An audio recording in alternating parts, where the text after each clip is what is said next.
కానీ లోకములోనికి రూపాలు వచ్చేసినాయి, పుణ్యక్షేత్రాలు వచ్చేసినాయి, టెంకాయలు వచ్చేసినాయి, సామ్రాణి కడ్డీలు వచ్చేసినాయి, చర్చెస్లోనే సిలువ బొమ్మలు వచ్చేసినాయి, సిలువ ముందు మోకాళ్ళ మీద నడవడం వచ్చేసింది. నా కుమారుడా నీ హృదయాన్ని నాకిమ్ము అని అంటే హృదయం ఇవ్వరు కానీ మోకాళ్ళ మీద నడుస్తారు. టెంకాయలు కొడుతున్నారు క్రైస్తవులు. సైన్యములకు అధిపతి. మూడవ ఆకాశం మనము చూడలేం.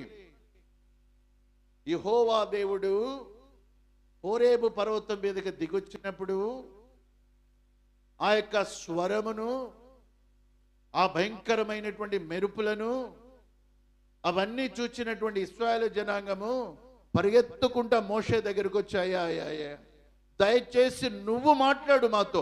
ఆ స్వరము, ఆ గంభీరమైన ధ్వని, ఆ ఉరుముల శబ్దం మేము వినలేమన్నారు.